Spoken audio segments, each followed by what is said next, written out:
This video is designed to give you an introduction about SPSS. You just begin to learn how to use SPSS. This is the video.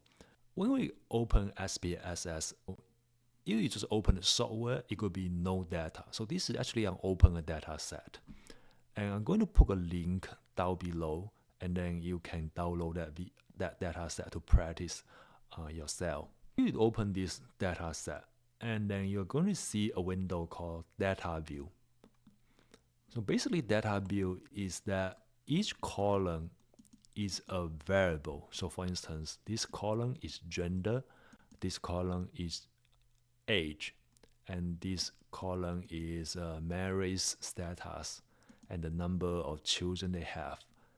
And each row is a participant. So for instance, this is participant, this is another participant, and in total we have, you can scroll down, we have 218 participants in this data set. Okay, in my question, okay, if this is the person, what does 1 stand for?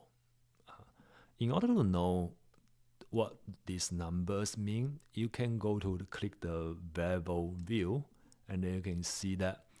So so here, this is the first variable, gender, and then you click the values, click it, you will see that 0 means male and 1 means female. Similarly, you go to click the marriage status, and you see 1 and 2, yes, and 3. And you might not know that, okay, what those numbers mean. In order to understand what these numbers mean, you can click the window view, the variable view, and then come to the M status, and then click the values. You can see that 1 means married, 2 means single, 3 means divorced.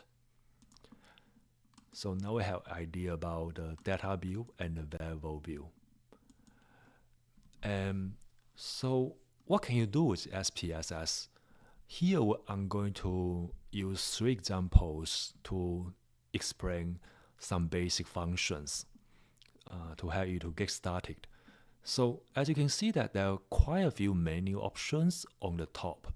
In this video, I'm not going to explain every of them, and because as you learn more about this software, you are going to explore or use them more. But in this video, let's just focus on the most often used menu option, namely the analyze.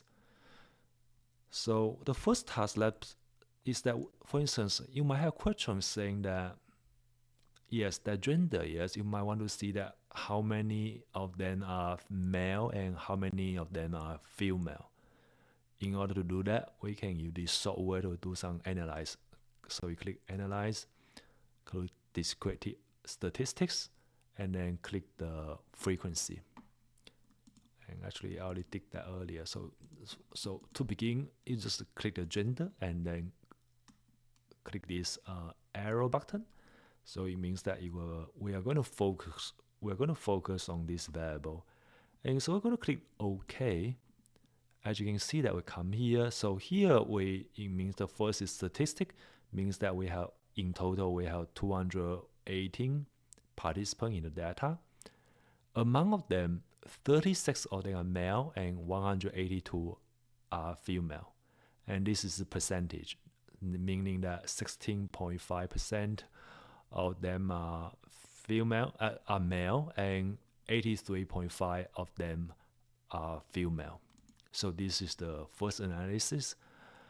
We can also do other analysis. So for instance, we're going to calculate we want to know the mean of the age. Yes. To do that, you can click the analyze, descriptive, and descriptive analysis. Actually, I also did practice earlier. So what you can do is that you can click the age and then move it here, and this is our focus. Of course, you can click the option to choose an option here, but it doesn't really matter that much. You can just click OK. So what you can see here is that we have 215 people have the age information. That means that 3 of them actually have missing data here. That means that even though in total we have 218 participants, but 3 of them do not have the information about age. And see, this is the range and the minimum and maximum. So we can see the age range is from 22 to 62. And the mean of the age is 35.93. So it means that the mean of on average, the age is roughly 36 years old.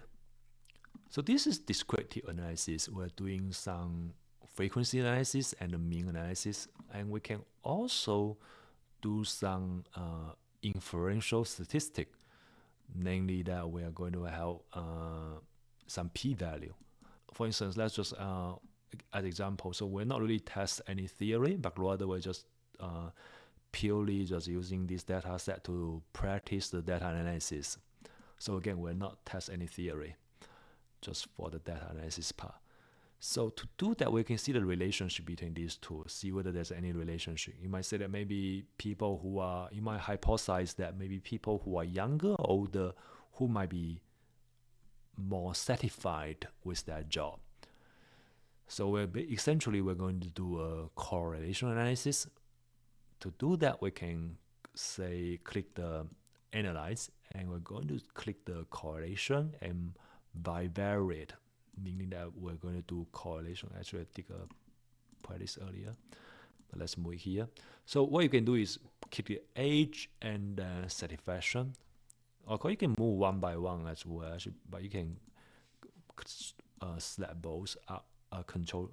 Hit the control button, and then move both of them into this window. But you can just like, for instance, you can just choose this and then move it here, one by one. And essentially, we're doing a Pearson correlation analysis. You do not need to hit any other button, and as long as these two variables are in this window, you can hit the OK button. And then we're going to see that the Pearson correlation coefficient, which is 0.161. So, and this is positive, means that age and job satisfaction are positively correlated. So it means that people who are older are more satisfied with their job. And this correlation coefficient is significant.